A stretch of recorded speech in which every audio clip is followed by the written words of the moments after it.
ನಮಸ್ಕಾರ ಸ್ನೇಹಿತರೆ, ಹೇಗಿದ್ದಾರೆ ಎಲ್ಲರೂ ಚೆನ್ನಾಗಿದ್ದಾರೆ ಅನ್ಕೊಂಡೆ ಸ್ನೇಹಿತರೆ. ಎಲ್ರಿಗೂ SPB ಮೀಡಿಯಾದ ಮತ್ತೊಂದು ವಿಡಿಯೋಗೆ ತಮಗೆಲ್ರಿಗೂ ಸ್ವಾಗತ ಸುಸ್ವಾಗತ. ಸ್ನೇಹಿತರೆ, 2025 ಈ ವರ್ಷದಲ್ಲಿ ಜುಲೈ ತಿಂಗಳಿನಲ್ಲಿ ಈ ಮೀನ ರಾಶಿಯವರ ಭವಿಷ್ಯ ಹೇಗಿರಲಿದೆ, ಜುಲೈ 16 ಕಳೆದ ನಂತರ ಈ ಮೀನ ರಾಶಿಯವರ ಆರೋಗ್ಯ, ಶಿಕ್ಷಣ, ಉದ್ಯೋಗ, ಆರ್ಥಿಕ ಸ್ಥಿತಿ, ಕುಟುಂಬ ಮತ್ತು ವ್ಯಾಪಾರಕ್ಕೆ ಸಂಬಂಧಪಟ್ಟಂತೆ ಏನೆಲ್ಲ ಗೋಚರ ಫಲಗಳನ್ನು ಪಡೆಯಲಿದ್ದೀರಿ, ಹಾಗೆಯೇ ಗ್ರಹಗಳ ಸಂಚಾರದಿಂದಾಗಿ ಏನೆಲ್ಲ ಪ್ರತಿಫಲವನ್ನು ಪಡೆಯಲಿದ್ದೀರಿ, ಯಾವುದರಲ್ಲಿ ಶುಭವಾಗಲಿದೆ, ಯಾವುದರಲ್ಲಿ ಬಹಳ ಎಚ್ಚರಿಕೆಯನ್ನು ವಹಿಸಬೇಕು ಎಂಬುದರ ಸಂಪೂರ್ಣ ಮಾಹಿತಿಯನ್ನು ತಿಳಿಸ್ಕೊಡ್ತಾ ಹೋಗ್ತೇನೆ ಸ್ನೇಹಿತರೆ. ಆದ್ದರಿಂದ ವಿಡಿಯೋನ ಸ್ಕಿಪ್ ಮಾಡದೆ ಇಲ್ಲಿಂದ ಕೊನೆ ತನಕ ನೋಡ್ತಾ ಹೋಗಿ. ಓಡಿಸಿ ವಿಡಿಯೋ ನೋಡೋದ್ರಿಂದ ಅಷ್ಟು ಇನ್ಫಾರ್ಮೇಷನ್ ಅರ್ಥ ಆಗೋದಿಲ್ಲ ಸ್ನೇಹಿತರೆ. ಸೊ ಫಸ್ಟಿಂದ ಏನು ತನಕ ವಿಡಿಯೋನ ವಾಚ್ ಮಾಡಿ. ಹಾಗೆ ನಮ್ಮ ಈ ವಿಡಿಯೋ ಇಷ್ಟಾಗಿತ್ತು ಅಂದರೆ ವಿಡಿಯೋಗೆ ಒಂದು ಲೈಕ್ ಮಾಡಿ ಸ್ನೇಹಿತರೆ.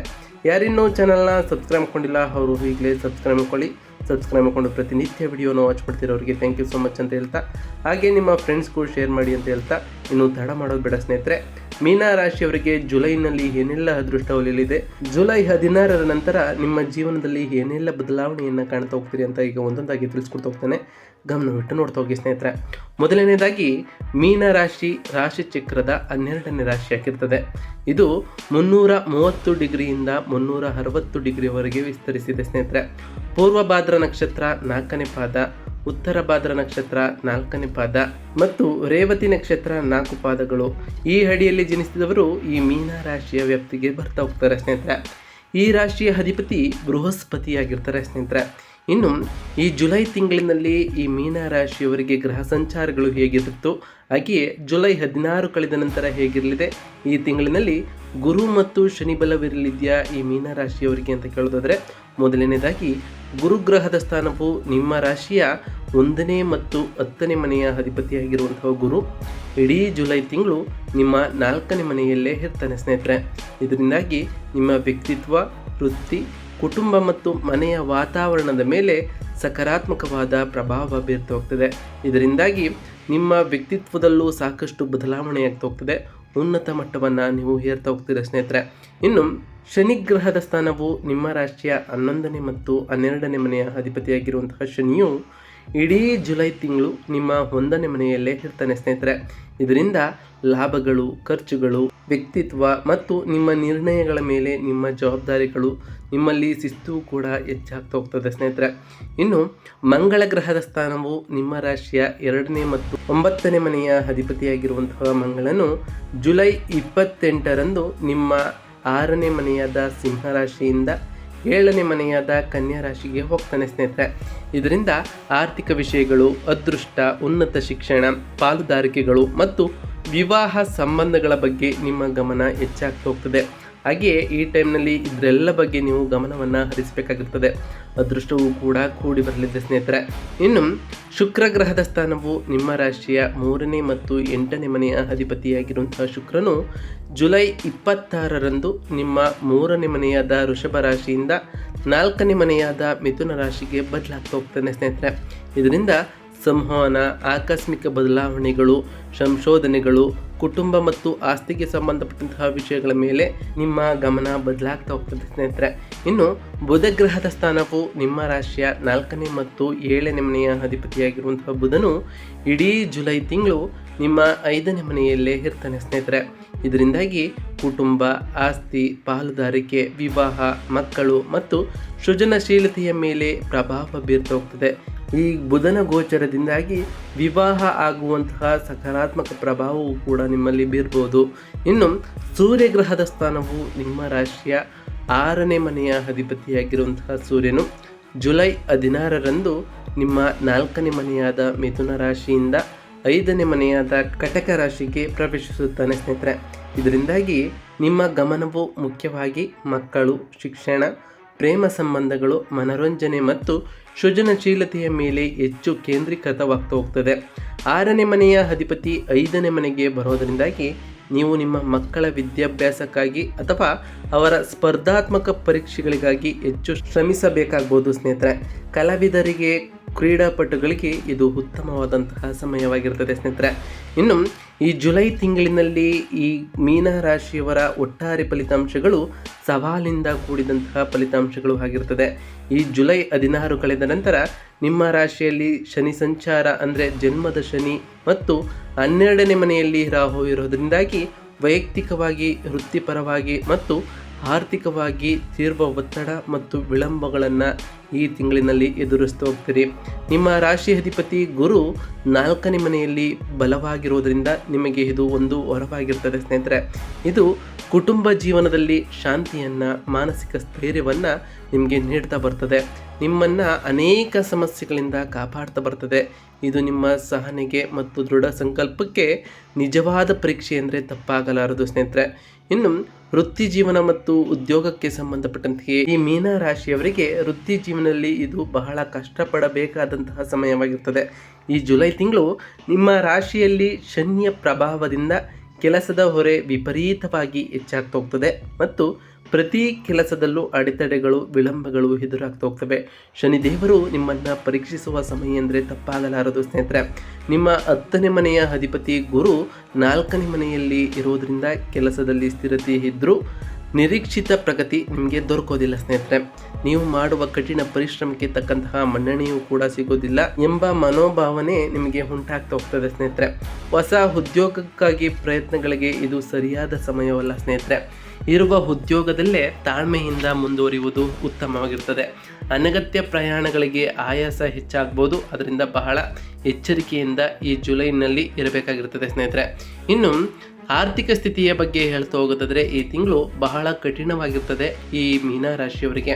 ನಿಮ್ಮ 12ನೇ ಸ್ಥಾನದಲ್ಲಿ ಅಂದರೆ ವ್ಯಯದ ಸ್ಥಾನದಲ್ಲಿ ರಾಹು ಇರುವುದು ಮತ್ತು ಶನಿಯೂ ಕೂಡ ವ್ಯಯದ ಅಧಿಪತಿಯ ರಾಶಿಯಾಗಿರುವುದರಿಂದ ಅನಿರೀಕ್ಷಿತ ಖರ್ಚುಗಳು ವಿಪರೀತವಾಗಿ ಹೆಚ್ಚಾಗ್ತಾ ಹೋಗ್ತದೆ. ಆಸ್ಪತ್ರೆ ಖರ್ಚುಗಳು, ಹಳೆಯ ಸಾಲಗಳನ್ನು ತೀರಿಸುವುದು ಅಥವಾ ಅನಗತ್ಯ ಪ್ರಯಾಣಗಳಿಂದ ಹಣ ಖರ್ಚಾಗಿ ಹೋಗ್ತದೆ ಸ್ನೇಹಿತರೆ. ಆದಾಯವು ನಿರೀಕ್ಷಿತ ಮಟ್ಟದಲ್ಲಿ ಇರುವುದಿಲ್ಲ. ಆಸ್ತಿಗಳನ್ನು ಮಾರಾಟ ಮಾಡುವುದು ಅಥವಾ ದೊಡ್ಡ ಮೊತ್ತದ ಸಾಲಗಳನ್ನು ಮಾಡಬೇಡಿ ಸ್ನೇಹಿತರೆ.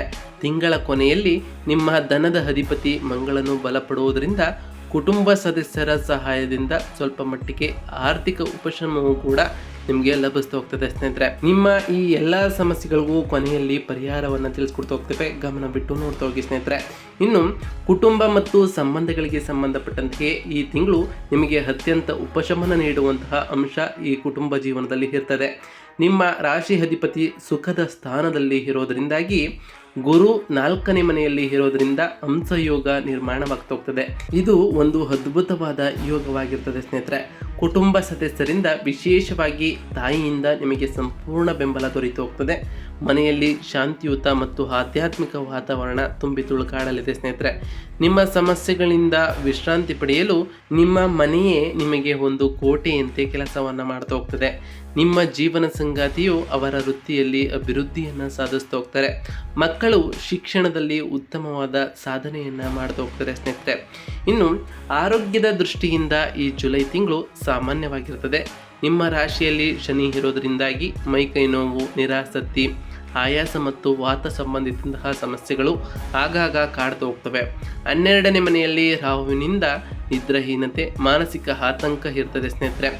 ನಿಮ್ಮ 6ನೇ ಮನೆಯಲ್ಲಿ ಕೇತು ಇರೋದರಿಂದ ನಿಮ್ಮ ರೋಗಗಳನ್ನು ಸಮರ್ಥವಾಗಿ ಎದುರಿಸಿ ಅವುಗಳಿಂದ ಬೇಗನೆ ಚೇತರಿಸಿಕೊಳ್ಳುವ ಶಕ್ತಿಯನ್ನು ಪಡೆಯುತ್ತೀರಿ.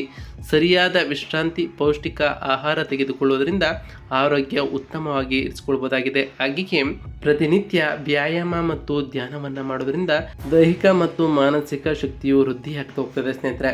ಇನ್ನು ವ್ಯಾಪಾರಕ್ಕೆ ಸಂಬಂಧಪಟ್ಟಂತೆ ಈ ಜುಲೈ ತಿಂಗಳು ಈ ಮೀನರಾಶಿಯವರಿಗೆ ಬಹಳ ನಿಧಾನಗತಿಯ ಮಾಸ ಎಂದರೆ ತಪ್ಪಾಗಲಾರದು. ಏಕೆಂದರೆ ಶನಿಯ ಪ್ರಭಾವದಿಂದ ಪ್ರತಿ ಕೆಲಸದಲ್ಲೂ ವಿಳಂಬ ಮತ್ತು ರಾಹುವಿನ ಪ್ರಭಾವದಿಂದ ಅನಿರೀಕ್ಷಿತವಾದ ಖರ್ಚುಗಳು ಈ ತಿಂಗಳಿನಲ್ಲಿ ಈ ಮೀನರಾಶಿಯವರಿಗೆ ಉಂಟಾಗ್ತಾ ಹೋಗ್ತದೆ. ಲಾಭಗಳು ನಿರೀಕ್ಷಿತ ಮಟ್ಟದಲ್ಲಿ ಇರೋದಿಲ್ಲ. ವ್ಯಾಪಾರ ವಿಸ್ತರಣೆ ಅಥವಾ ಹೊಸ ಹೂಡಿಕೆಗಳಿಗೆ ಇದು ಖಂಡಿತವಾಗಿಯೂ ಅನುಕೂಲಕರವಾಗಿರೋದಿಲ್ಲ ಸ್ನೇಹಿತರೆ. ಕುಟುಂಬ ಸದಸ್ಯರ ಬೆಂಬಲದಿಂದ ಅಥವಾ ರಿಯಲ್ ಎಸ್ಟೇಟ್ ಸಂಬಂಧಿತ ಕೆಲಸಗಳಿಂದ ಸ್ವಲ್ಪ ಮಟ್ಟಿಗೆ ಲಾಭಗಳು ಬರ್ಬೋದು. ಈ ತಿಂಗಳು ವ್ಯಾಪಾರದಲ್ಲಿ ಬದಲಾವಣೆಗಳು ಉಂಟಾಗುವಂತಹ ಸಾಧ್ಯತೆಗಳು ಕೂಡ ಇದೆ ಸ್ನೇಹಿತರೆ. ಈ ತಿಂಗಳಿನಲ್ಲಿ ಈ ಮೀನ ರಾಶಿಯವರು ಉಳಿತಾಯದ ಕಡೆ ಹೆಚ್ಚಿನ ಗಮನವನ್ನು ಹರಿಸಬೇಕಾಗುತ್ತದೆ ಸ್ನೇಹಿತರೆ.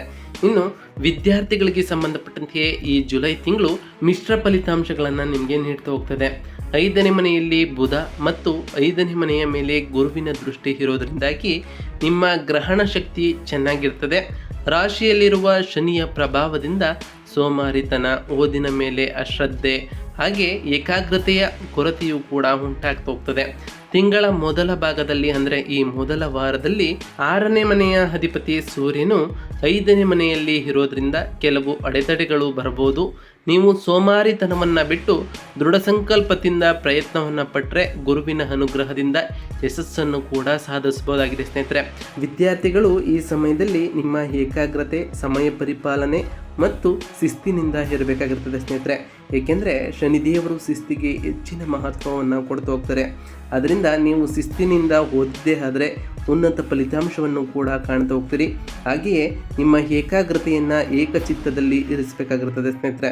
ಇನ್ನು ಈ ಜುಲೈ ತಿಂಗಳಿನಲ್ಲಿ ಈ ಮೀನ ರಾಶಿಯವರಿಗೆ ನಾವು ತಿಳಿಸ್ಕೊಡುವಂತಹ ಸರಳ ಪರಿಹಾರಗಳೇನು, ಜುಲೈ 16 ಕಳೆದ ನಂತರ ಏನೆಲ್ಲ ರೀತಿಯ ಪರಿಹಾರವನ್ನು ಮಾಡ್ಬೋದು ಅಂತ ಈಗ ತಿಳಿಸ್ಕೊಡ್ತಾ ಹೋಗ್ತಾನೆ. ಗಮನವಿಟ್ಟು ನೋಡ್ತಾ ಹೋಗಿ ಸ್ನೇಹಿತರೆ. ಮೊದಲನೇದಾಗಿ ಪ್ರತಿ ಶನಿವಾರದಂದು ಆ ಶನಿದೇವರ ಜಪವನ್ನು ಮಾಡಿ ಸ್ನೇಹಿತರೆ. ಓಂ ಶನೈಶ್ವರಾಯ ನಮಃ ಎಂಬ ಮಂತ್ರವನ್ನು ಪಠಿಸಿ ಆ ಶನಿದೇವರ ಕೃಪೆಗೆ ನೀವು ಪಾತ್ರರಾಗ್ತಾ ಹೋಗ್ತೀರಿ. ಹಾಗೆಯೇ ನಿಮಗೆ ಸಾಧ್ಯವಾದರೆ ಶನಿದೇವರ ದೇವಾಲಯಕ್ಕೆ ತೆರಳಿ ಆ ದಿನ ಮಾಂಸಾಹಾರ ಮತ್ತು ಮದ್ಯಪಾನವನ್ನು ತಪ್ಪಿಸಿ ಶನಿದೇವರಿಗೆ ಪ್ರಿಯವಾದಂತಹ ಕಪ್ಪು ಎಳ್ಳಿನ ಬತ್ತಿಯನ್ನು ಹಚ್ಚೋದ್ರಿಂದ ಆ ಶನಿದೇವರ ಸಕಾರಾತ್ಮಕ ಪ್ರಭಾವಕ್ಕೆ ನೀವು ಕಾರಣರಾಗಬಹುದಾಗಿದೆ. ಹಾಗೆಯೇ ಶನಿವಾರದಂದು ನಿಮ್ಮ ಕೈಲಾದಷ್ಟು ಬಡವರಿಗೆ ದಾನವನ್ನು ಮಾಡಿ ಸ್ನೇಹಿತರೆ. ಇನ್ನು ಪ್ರತಿ ಗುರುವಾರದಂದು ಓಂ ಗುರುವೇ ನಮಃ ಎಂಬ ಮಂತ್ರವನ್ನು ಜಪಿಸಿ.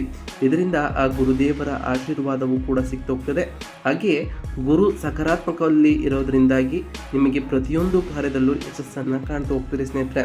ಇನ್ನು ಪ್ರತಿ ಮಂಗಳವಾರದಂದು ಓಂ ಅಂಗರಾಯಕಾಯ ನಮಃ ಎಂದು ಆ ಮಂತ್ರವನ್ನು ಜಪಿಸಿ ಸ್ನೇಹಿತರೆ.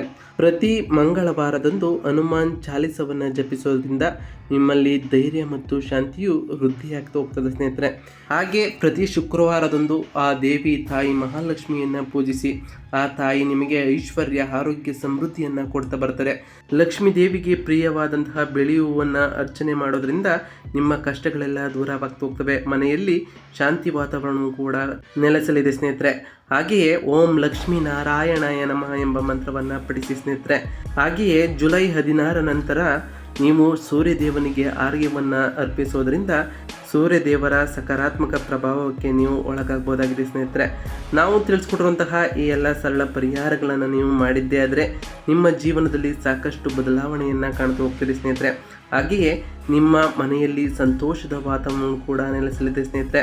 ಇದಾಗಿತ್ತು ಇವತ್ತಿನ ಒಂದು ವಿಡಿಯೋ ಇಷ್ಟ ಆಗಿತ್ತು ಅಂದರೆ ವಿಡಿಯೋಗೆ ಒಂದು ಲೈಕ್ ಮಾಡಿ ಸ್ನೇಹಿತರೆ. ಯಾರಿನ್ನೂ ಚಾನಲ್ನ ಸಬ್ಸ್ಕ್ರೈಬ್ ಮಾಡ್ಕೊಂಡಿಲ್ಲ ಅವರು ಈಗಲೇ ಸಬ್ಸ್ಕ್ರೈಬ್ ಮಾಡ್ಕೊಳ್ಳಿ. ಸಬ್ಸ್ಕ್ರೈಬ್ ಮಾಡಿಕೊಂಡು ಪ್ರತಿನಿತ್ಯ ವಿಡಿಯೋನ ವಾಚ್ ಮಾಡ್ತಿರೋರಿಗೆ ಥ್ಯಾಂಕ್ ಯು ಸೊ ಮಚ್ ಅಂತ ಹೇಳ್ತಾ, ಹಾಗೆ ಕಮೆಂಟ್ನಲ್ಲಿ ಓಂ ಶನೈಶ್ವರಾಯ ನಮಃ, ಓಂ ಗುರುವೇ ನಮಃ, ಓಂ ಅಂಗರಾಯಕಾಯ ನಮಃ, ಓಂ ಲಕ್ಷ್ಮೀನಾರಾಯಣಾಯ ನಮಃ ಎಂದು ಕಮೆಂಟ್ ಮಾಡಿ ಸ್ನೇಹಿತರೆ. ಆ ಶನಿದೇವರು, ಗುರುದೇವರು, ಆ ಮಂಗಳ ದೇವರು, ಹಾಗೆಯೇ ಲಕ್ಷ್ಮೀನಾರಾಯಣ ನಿಮಗೆ ಆಯುಷ್ಯ, ಆರೋಗ್ಯ, ಸಮೃದ್ಧಿಯನ್ನು ಕೊಟ್ಟು ಕಾಪಾಡಲಿ ಅಂತ ದೇವರಲ್ಲಿ ಕೇಳ್ಕೊಳ್ತಾ ಇವತ್ತಿನ ಒಂದು ವಿಡಿಯೋನ ಮುಗಿಸ್ತಿದ್ದೀನಿ ಸ್ನೇಹಿತರೆ. ಸಿಗ್ತೀನಿ ಮತ್ತೊಂದು ವಿಡಿಯೋದೊಂದಿಗೆ. Thank you for watching.